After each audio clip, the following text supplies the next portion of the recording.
Women's health is huge. It is not a niche if you start talking about it really in the numbers and in the context of what a woman's poor health impacts. Women's health is bigger than anybody else's health. We saw during COVID how big an impact her health makes on the whole family and also has implications for the family's financial health. Just take menopause and do the math. 1 out of 2 people on the planet will go through menopause. There are from 1 to 100 symptoms. Women on average experience symptoms in peri and menopause and postmenopause 7 to 10 years. Welcome. I'm so excited to introduce you today to Rachel Braun Scherl. And for our listeners who are women's health and wellness professionals, this is one you definitely want to tune into to learn more about growth, branding, marketing ideas, strategy for whether it's a solo practice or a digital practice. Rachel has so much experience in the world of women's healthcare from a business perspective. So thanks so much for giving us your time. So before we dive in, tell me a little bit why, from a business perspective, you decided to focus your practice on women's and sexual health. So for me, which is a bit unusual in the space, so many people who go into business in this space, it's often in response to an experience with a health challenge. They looked around, didn't see good solutions. They said, I have to find one. As they looked for one, they said, it's not just me. This could be bigger. I'm going to create a business. Mine at the time was purely for capitalistic purposes. So someone handed me a business plan years ago for a product that improved arousal, desire, and satisfaction for women at all ages and life stages. And I looked at the marketplace and I said, there were 35 active clinical programs. Now there are 2. We don't have a language around this. We don't have options. Only 3 to 5% of obstetricians and gynecologists at that point were even having these conversations. So it just seemed like the perfect storm of opportunity. And then once you put your toe in, you're hooked. Yes, absolutely. So, as I mentioned, our community is primarily women's health and wellness professionals who either are working in small solo practices or digital practices, educational practices. Where do you begin to think about how to structure your branding and then to start layering in growth strategy once you've got a clearer, you said you kind of started with the business plan. Most of our practitioners are starting with a clinical or coaching mindset or personal experience. So they have to work backwards. Yeah. So the first thing that I would say, if you're an existing business, is listen to your current buyers, patients, clients, customers, whatever you call them. Assuming that you're an ongoing business, you really want to understand at a deep level, who are you appealing to? And by that, I mean, who is coming in or logging in and paying for your services? Is there a target profile you can build of what that typical or 1 or 2 typical profiles looks like, and where can you find more of those people? So that's the first place that I would start, because when you're a solo practitioner, it's so much about the personal relationship. And that does involve things like doing patient interviews. What drew you? What kind of problem? What message motivated you? Was it all word of mouth? If it was word of mouth, what was the word of mouth that got you here? This doctor helped me with menopause. This doctor looked at me as a whole person for the first time. They thought about my psychological well-being. So start with what already exists and figure out if there are enough people who look like that. And my hypothesis is that in most of these marketplaces, especially if you're also offering telehealth, there are lots of people who are looking for this. The second piece is, you have it in the title of your podcast, Integrative. Women have historically been treated as, body parts. And I don't mean that in a sexualized way, although that's also true. What I mean is, you're a woman trying to get pregnant. So we're going to focus on your ovaries and your uterus. You're menstruating. We're going to focus on the things related to that. What the business of women's health reflects really much the treatment of women's health, which is that it's a multi-system view of a person. So just to take an example, if you're looking at the model for female sexual response. It's not a circle. It's not go from A to B to C the way we used to think it was. It's a combination of physiological realities, psychological realities, social behavior, contextual, emotional. So the idea that your practitioners can help someone make sense of the complexity that is them is important. And I think a lot of people want to know that the practitioner has an understanding of how these things might connect. We've been educated enough over the past, certainly over the past 2 years, when I like to joke, the New York Times discovered menopause. We're seeing Right. so many more articles about the brain body connection, the gut brain connection, the vaginal biome overall health connection. And I think that's a really compelling message for people who want to feel better and they don't exactly know how. Yeah. And so I think what you're saying, and the reason why we educate in this way, is that the practitioners need to be forward with the fact that they have integrative training, that they're not thinking about women just in a silo of how's your depression. They understand that their depression is related to their hormonal shifts, to their gut microbiome shifts, and to their day-to-day life, their financial pressures, their relationship pressures. So that integrative approach, and I think it's really interesting when you were talking about potentially interviewing your current and past patients and clients, what exactly are people saying? And those words around, this is a practitioner who took a moment to listen to me. This is a practitioner who didn't just dismiss me as needing to go see a psychologist. That, I think, is really the meat of what a lot of people are looking for right now. And I think they're easy, efficient ways to do it. So, for instance, you can decide you're going to put together a 10-question questionnaire and ask people to fill it out while they're waiting, or you send them the link online. Maybe you offer them it's amazing to me what people will do with a relatively small Amazon gift card or Starbucks card. So you want to make it easy, and you also want to make it efficient and inexpensive because you don't have a huge marketing budget, most likely. And you want to do this as quickly and efficiently as possible. And you made another point, which is so important in any kind of customer interviews. The act of doing it itself creates a connection with the customer. The other piece is in terms of what's going on now. You don't have to be the most famous TikTok doctor, but people want to know that you're putting out content that can help them. The amount of content is so overwhelming. Some sources are good, some are bad. Some people call the same sources good and bad, depending on what your perspective is. There's this confusion about what's true and what's not. So building a relationship by providing answers to the things you're hearing in your practice is a very easy way to communicate. Whether it's a once a week newsletter that you can hire an intern to do. They might not be able to write the content, but I'm very aware that in any business, especially if you're a solo practitioner, you're doing everything. You're head of supplies, you're head of accounting, you're head of treatment, you're head of billing. So all of these solutions need to be logical in the context of that. So none of my suggestions for solo practitioners are do a request for proposal and hire a marketing firm to spend 6 months redoing your website. For sure. Now, one of the things that my students ask me all the time, and my answer to this tends to depend on them and their business goals. But are there some insights you can give us from your decades of experience in this marketplace? They have the opportunity to send email marketing. They have the opportunity to build a social media platform. They have the opportunity to do live speaking. What do they pick? Because often they're trying to just see patients too. So again, I would start out with what's happening, with their current patients. And I would look at metrics. And I think that's something that you often don't think about. So for instance, when I'm looking at a business or working with a business, I'm looking at things like lifetime value, which is how much, very roughly, how much revenue did I achieve from this particular relationship?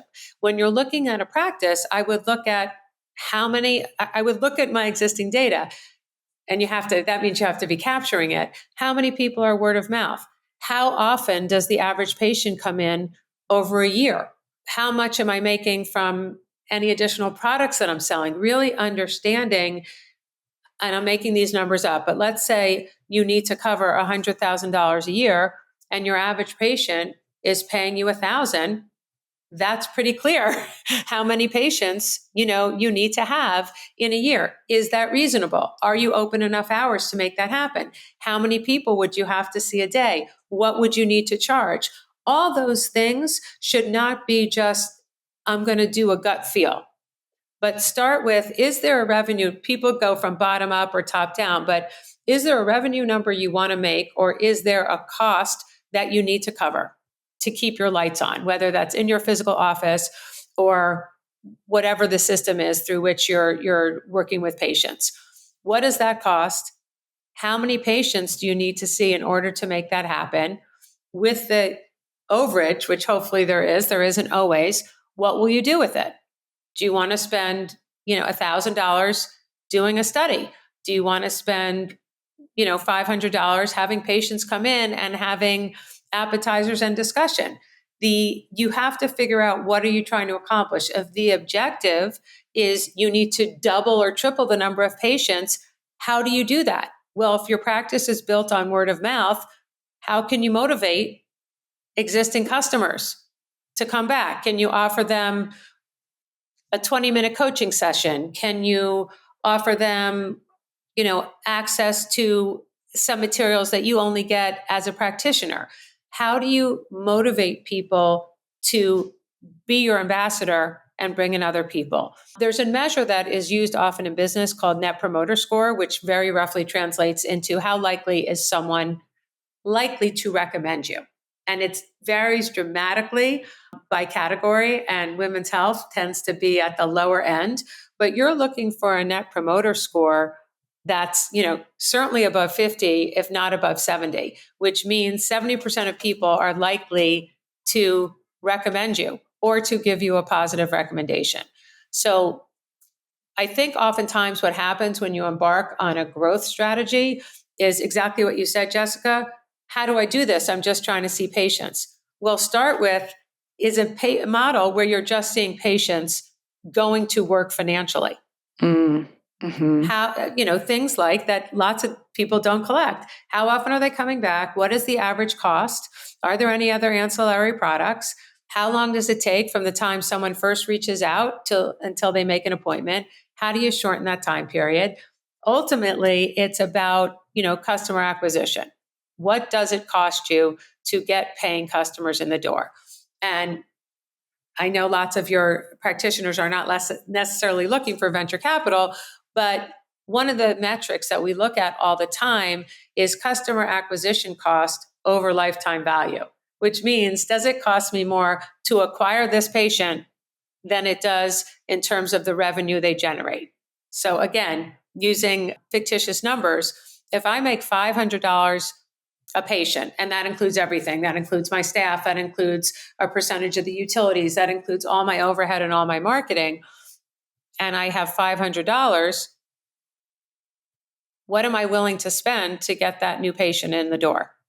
And that's when you understand how much financially that you have to work with. Yeah. And I think one of the big challenges for people who go into women's healthcare is they don't think about from the beginning just capturing those metrics. And I think that's you can't measure or what you don't ask and what you don't keep. Yeah. And so one way that I start recommending this is start tracking the data at the level at which you can. I think sometimes people get a little paralyzed by, I don't have all the right accounting systems, or I'm not collecting these numbers to the third decimal point. Sometimes you just have to start collecting the data at some level. Like, how many patients am I seeing in June? What's my average patient load on a Monday? There are very, very basic things. And I totally agree with you. It's overwhelming. This is not an area that people who are treating patients are trained to feel comfortable with. There are lots of low-hanging fruit resources available, whether it's accounting, whether it's social media. There are lots of things you can outsource. And the other piece is who's in your community. How can you put together very easily a group of 10 practitioners? And maybe you're not directly competitive because you're not in the exact same geographic area, or your offerings are a little different. Gather learnings, get best practices. I'm a big believer in don't reinvent the wheel. Lots of the questions you have, someone else has asked, and maybe someone has made more progress answering them. So, can you meet through Zoom once a month with 5 practitioners who you respect, who have characteristics in their practice that you might aspire to, or they might aspire to you? They might say, well, what Dr. Drummond does that's so great is I see her doing LinkedIn all the time. How do you fit that in? Who creates the content? Who's posting it? What has been the return? Is that something that I can try? Yeah, I do think that networking is so valuable. So, to take a wider view of this, your work now is in venture capitalism in this space, correct? Yes, I mean, I help companies raise money, but I'm really focused on how do you drive growth in any business that deals with women's health. And as I'm sure you know, the definition that we're using now is things that affect women only, meaning you have to have biologically female organs to have concerns with them. The second is things that affect women primarily, which is anything autoimmune, Alzheimer's, dementia, lupus, migraines. There's nothing particularly female about those conditions, but women suffer from them in much greater numbers, sometimes as high as 80% of the sufferers. And the last is things that affect women differently, the largest example of which is heart disease. And we also saw that in COVID in terms of symptoms and long COVID and all those other things. So I work with any company in that space, helping them figure out how to grow, which is many of the same questions you asked me. Where's my revenue coming from? Is that working? How long are people staying? In business, when you're looking at a spreadsheet, you look at something called churn. So if I have 100 new patients in, and the average patient, I would like them to come in, or the program I set up is they come in 3 times a year. Of the 100 patients that come in on the first day of the year, how many of them are still with me? Am I getting people in the top and I have a leaky bucket? Because it's way easier historically to generate more revenue from an existing customer than it is to find a new customer. So going back to your question, funding is one of the vehicles for growth. Partnerships is another vehicle for growth. Understanding your consumer better than anybody else is another vehicle for growth. So it's all about how do you get people who you want to buy your product or service to buy it? Because I call it very pragmatic strategy, because otherwise it's an incredibly expensive hobby. I'm sure all the practitioners who are doing this are doing great work with their patients. They might have to work too hard, to make a basic living. We certainly know in the reimbursement and insurance field that women's health is historically reimbursed at a lower rate. A lot of the services that your practitioners, I believe, are offering are not necessarily covered by insurance. And so you have this whole issue around cash pay. These are really complicated issues. Yes, absolutely. There's a lot of, each practice is so unique because some take insurance, some are cash pay, some are more digital coaching programs. They're all very unique kinds of businesses. And they all have their own challenges because, of course, with insurance reimbursement, it's a little bit easier to access patients who want to be able to use their insurance. But as you said, often the reimbursement rates for, things like pelvic physical therapy or women's health dietetics, women's health dietitians, I think they're only reimbursed they're reimbursed maybe $35 an hour, and it's just unsustainable.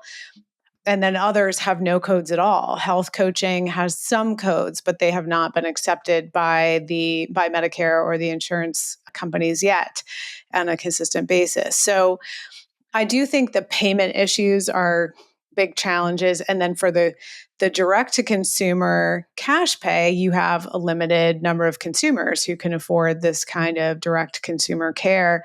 And they're more discerning because they're paying out of pocket. And just to give an example, so, obviously in the coast and the South and in major cities in the middle of the country, we think there are people with a lot more free cash flow. It is very clear that people make choices and they pay for what they value. So one of the things you can ask in your survey or in your individual patient conversations is not, help me price this. What are the things, maybe you just talk to your friends about this. What are the things that you're willing to pay for? So certainly you look at the growth of Botox, there are lots of people who can't afford $800 an injection, or they shouldn't be doing that relative to the cash that's coming in, but they find a way because it's important enough. I want to circle back, Jessica, for a minute in terms of what you're tracking. You also want to track health outcomes. What are you hearing from your patients? And maybe that's also a survey. I have more energy. I got a promotion. I sleep better. I'm up one time during the night as opposed to 6. I don't have the same number of symptoms of urinary incontinence. You have to be measuring the outcomes, and some of them are soft and they don't always come through a blood pressure cuff or getting on a scale. So they're much more qualitative and lifestyle related.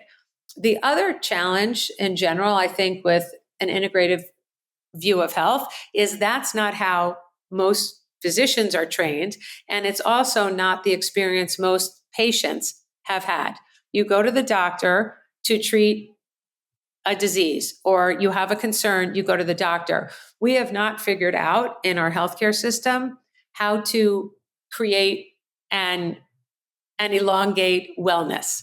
We're now getting there a little bit with longevity. I just came this morning from an opening at NYU Langone, the Mignogna Women's Collaborative Health Center, which is exactly what it says. It's integration of every kind of specialty you can think of, but there's also a piece on wellness and longevity, because we know logically, we know empirically that it is way less expensive to be well than to treat disease.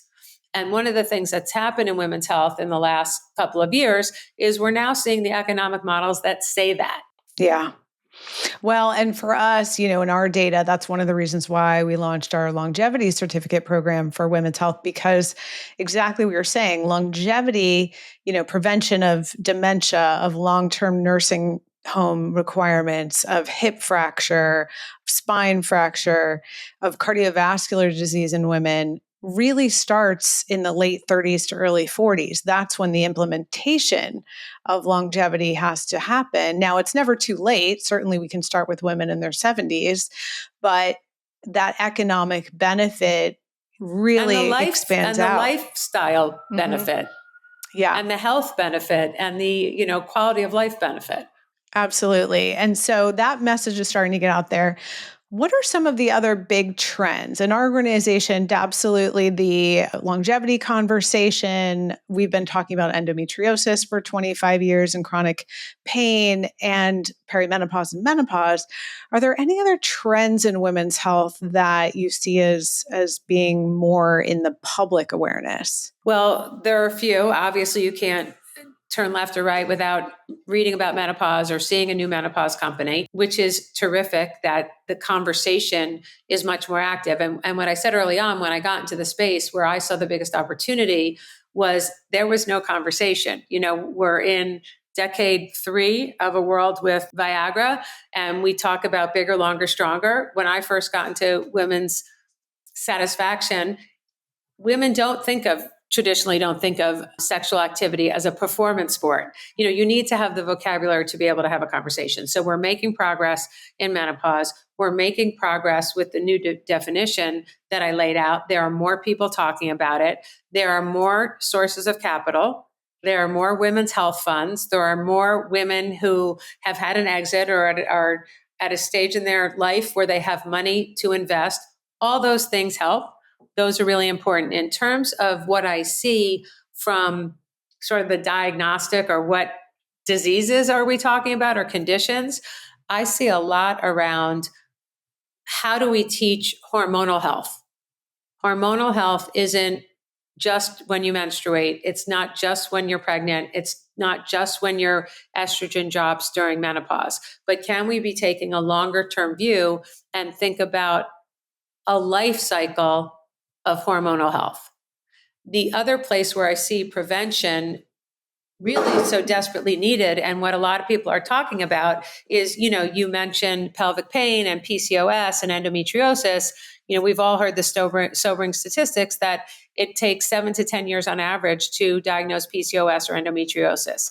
That's unacceptable because it often coincides with your prime years Working of fertility. Years, yeah, and so fertility. There's a lot of effort on diagnosing conditions earlier, because again, early diagnosis leads to earlier intervention, leads to early treatment, and results in better outcomes. And I see that across the board. So there's a lot of work around better diagnostics. Right now, to diagnose endometriosis, very, very clearly, without any doubt, is require surgery. So now there are endometriosis companies focused on diagnosis, because sometimes the treatment, might be worse in terms of the outcomes. And we're really talking about options, and that's not just reproductive health. Whenever we talk about choice, people immediately go to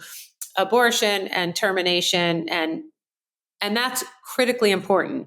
But one of the things that's happening in women's health is you have choices. There is not only one solution for menopause, because there are potentially 36 to 100 symptoms of menopause. It's not like you can just find one vitamin or talk to one physician. So there's a whole push around giving her optionality and educating her. I get on a soapbox about how poor the state of sex education is in the country. And I share this statistic because nobody really ever believes it. 30 plus states in the country require mandated sex education, and a subset of those don't require it to be scientifically or medically accurate. Yeah, that doesn't surprise me at all, working in this field for this amount of time. And I think, the other thing that's very important, I think, in women's health that we've really missed the mark on is that I guess in about half the states, we have sex education, but we don't really have general health education. So this idea that you were talking about around what is a normal hormonal menstrual cycle?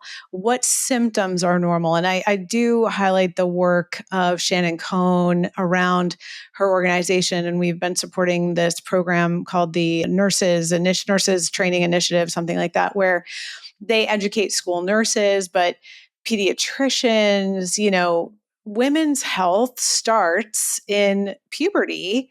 I mean, obviously, it could start before then, but roughly in puberty. So we're talking about girls who are between 8 and 12, 15, and, all through middle school, high school, college.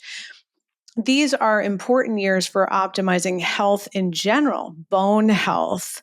I have a 21-year-old and a 14-year-old, so I'm knee deep in it, but mental health, bone health, hormonal health, risk of endometriosis or PCOS, like this is when these early warning signs are presented, and school nurses know very little about this. Pediatricians know very little about this. And it's not their fault. I mean, it's not that these are practitioners who aren't trying to do the best that they can, but you also bring up another important point.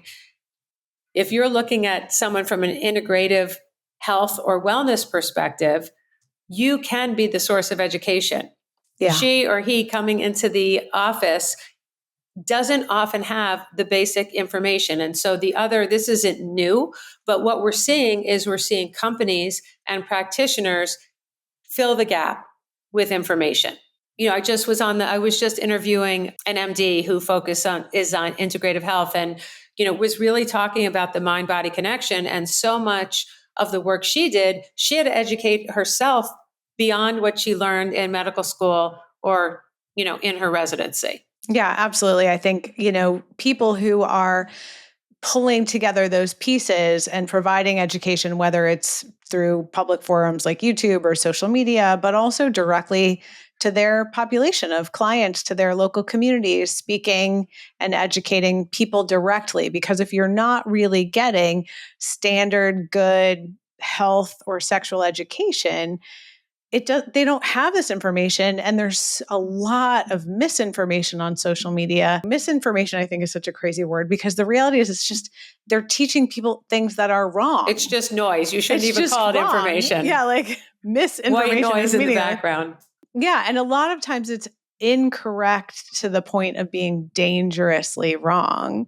So I think people that have this training across systems, really, it can be so valuable not only to their practice, but their community in general, to start giving this education in And different if you ways. go back to the beginning, how do you get people in your office? If people don't even know what integrative health is, how do they know they want to buy it? So part of it is helping them understand what it is and what it does.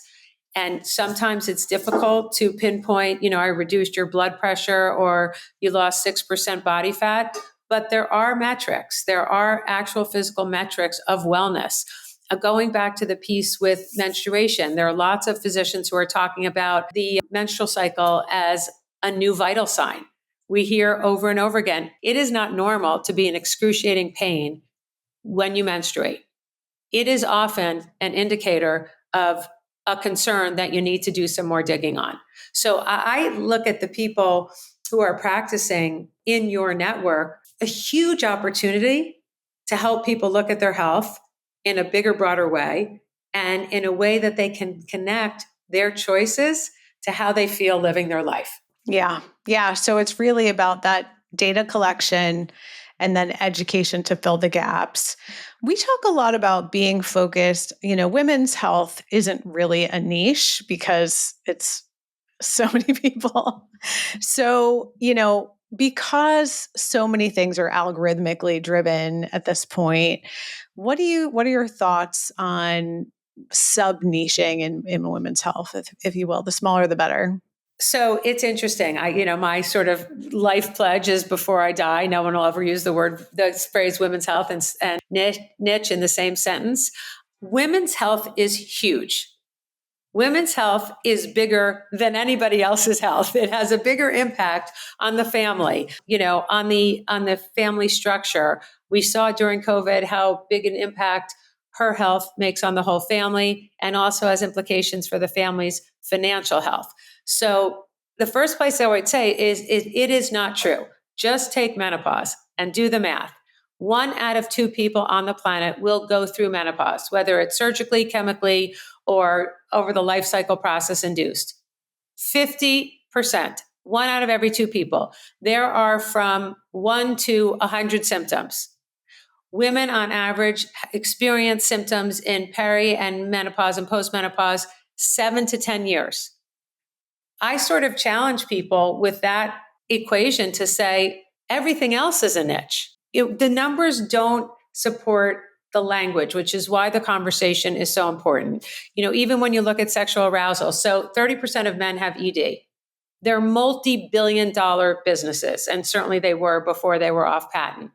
43% of women have sexual concerns and difficulties. So the target population at some point in their life is 30% larger.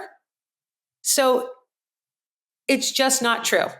So I think you just have to say to people, that's not true. Those aren't the numbers. 80% of expensive diseases, women suffer in greater numbers.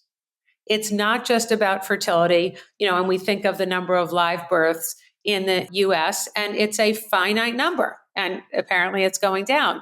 But it is not a niche if you start talking about it really in the numbers and in the context of what a woman's poor health impacts. Yeah. Yeah, absolutely. I mean, a woman's poor health actually impacts men's health very directly, because women are the ones who make men go to the doctor. In many cases. And as I mentioned, there are a lot of consulting companies who have come out with studies. The Mayo Clinic says we lost $1.8 billion in productivity in a year for women dealing with menopause symptoms. 20% of the workforce are women in menopause, and a large percentage of them think about leaving the workforce. McKinsey said there's $1 trillion in missed economic opportunity in dealing with women's health in a different way. The numbers, women's health is sort of everybody's health. And there have been a lot of discussions in the space. Should we just get rid of the women's? Is that holding us back? And the answer is yes, and it might be, but it is not the same as men's health. Sure. Like, do we stop saying women's health? Right. I think that you certainly have to. And I think the challenge is right now, you have to speak directly to the consumer in a way that they can understand you. And that circles back to what you were talking about in the beginning. What is the word of mouth that inspires people to actually take action? What are the words? What are they hearing? What What's are they the energy? looking for? What is the color? And people might not be able to tell you what it is, but you certainly know when an influencer isn't talking to you. When I look at Gen Z influencers and they're selling $80 million worth of mascara, listening to them saying, of course I knew they weren't for me. And I don't spend that much time getting beauty tips on TikTok, to be perfectly honest, but they are speaking to different audiences. Right, right. And so how you speak to your audience really does make a difference. I mean, women in their 50s just inherently know that the information they're getting from a 25-year-old fitness trainer just is not applicable to them at this point. And the reality is, I think it's highly, essentially underserved to be a woman yourself. I was just interviewing for a different episode a colleague of mine who's in her late 70s who does heavy strength training. She works full time. She's a real inspiration. And this is so possible for people, and to have models of that and to have experience and education from people who are actually doing this and living this and have a depth of experience is an advantage, not a disadvantage, even though people feel much less comfortable, let's say, being on camera or kind of being out in the world in that way. One of the ways to figure out what's resonating with your audience is you put out a lot of content. I mean, you see that influencers and physicians who are talking online, there's a lot of content. It won't all resonate with you. One of the things that you mentioned also about what's working for you, as much as I hate to say this because women have everything on their list already, you have to be your own health advocate. You can find an integrative physician who could help you. You could find a general practitioner, or you can find someone in a specialty who can help you. But there is no better person, and never has it been easier to get information about your own health and understand what it is. There's no doctor or magician who can track your symptoms. There's no doctor or device that can understand really what you eat every day, unless you're doing some of the work, providing some of the information and tracking. And for me, that doesn't mean tracking every heartbeat.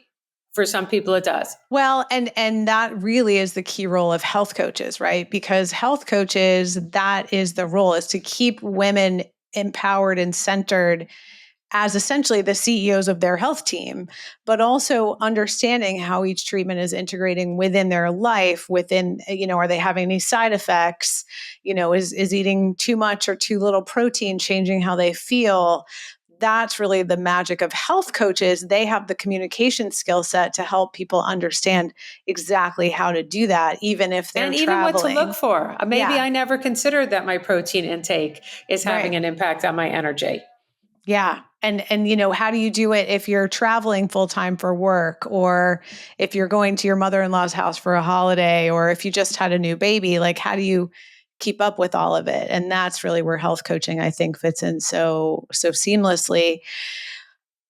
So I think to finalize this, I would love to just hear your opinion on what are we looking at in the next decade in women's and sexual health? Like, where should women be thinking as they're building their practice, as they're looking to serve more, to reach more women without burning themselves out?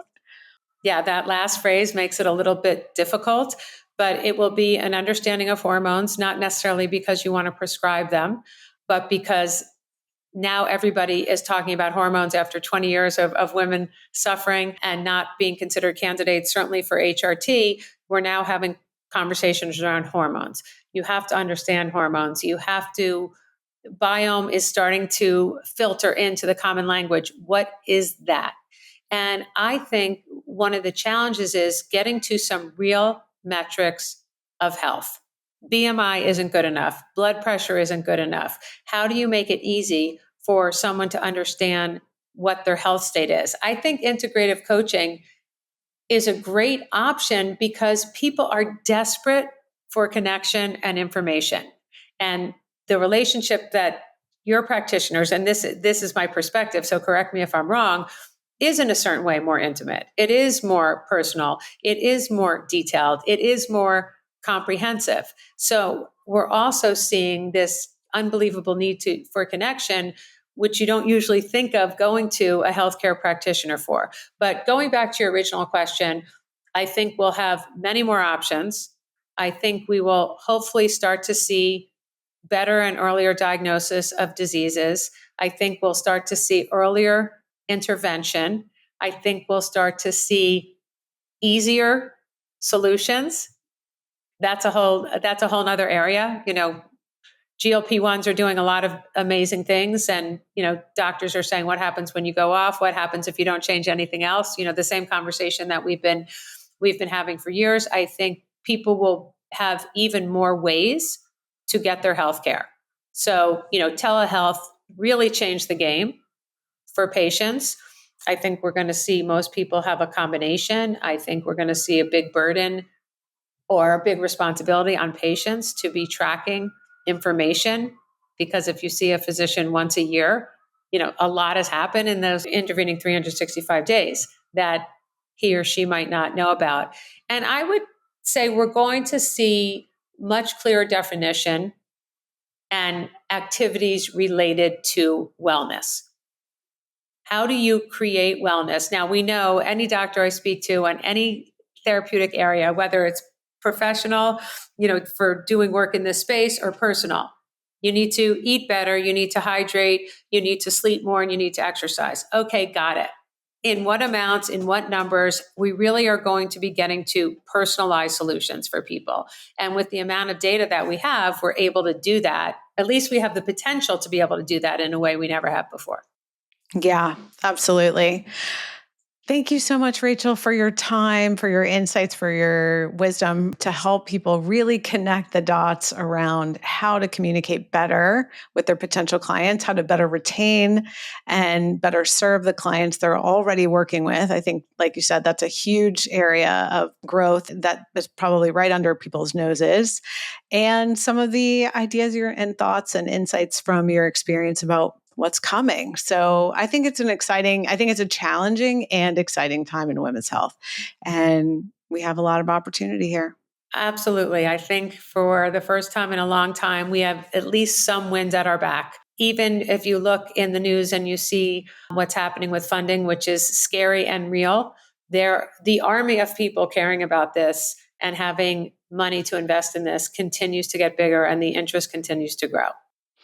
That's encouraging. I do think it's hugely concerning that we're damaging our scientific infrastructure. It's hugely concerning. And I'm having a positive Women's Health Day. There are days where I, only think of gloom and doom, and one of the things I do is I go back to the customer, the patient, and for the businesses that I'm working in, and saying, how did this product or service change someone's life? Because it can get very overwhelming. For a minute, we cut the $10 million for the Women's Health Initiative. Doesn't make any sense. It's a drop in the bucket. And this isn't political. I mean, we very clearly know that we don't know enough about the biology and the foundational understanding of women's health. So when we cut it, we're going to be at an even greater deficit. Absolutely. I mean, obviously, all of the cuts to research and like you said, often, even if it's not direct cuts to women's health, is politically a direct cut to women's health, because so many chronic illnesses are experienced in larger numbers or in different ways by women. So I do think what I'm encouraged by is exactly what you said, that there are more women business owners in this space and more women with the funding. Even 10 years ago, there was almost zero capital directed by women. So that has changed significantly in the last decade. And I would also add there are allies. They don't all have to be women. They tend to be, but you have to have allies. And I don't love that the reason someone gets motivated, a man gets motivated to invest or get involved, is because he has a wife or a daughter. I think that's great. I cannot tell you how many meetings I'm in where someone says, I care about this. I have 2 daughters. I agree. We should care about this, not just because it's the right thing to do. And that's not a business argument. Doing it because it's the right thing to do is not a business argument. Doing the research, coming up with the solutions is an enormous business opportunity. Yeah. Yeah. And I think leading with that just gets more people on board, which I am 100% for. So thank you so much for your time, Rachel. And where can people find you if they want to learn more about your work and working with you? So Rachel Braun Scherl, my company is Spark. Look up any combination of that. My social handles are RB Scherl or Rachel Braun Scherl. You can find me. I write a lot. I speak a lot, whether anyone's listening or not, but I've been very vocal in this space for a long time. So, and anyone who wants to reach out to me, I love hearing from people and ideas and suggestions and concerns. I always say, I am not giving you medical advice. I don't even play a physician on TV. Oh, by the way, I did think I was a neurosurgeon because of watching Grey's Anatomy, but I never went in and tried that on a patient. Okay, good. But, educate yourself. It's on you. That's the first most important thing. Your coaches and the people in your community are educating themselves, and you'll get better results if you come in with more information and have better understanding of your own experience. Absolutely. Absolutely. I think the empowerment piece is not to be, understated, because women have access to information and they need to take advantage of that so they can ask better questions and build better teams for themselves. So thanks again for your time. Thanks everyone for being here, and I will see you next week.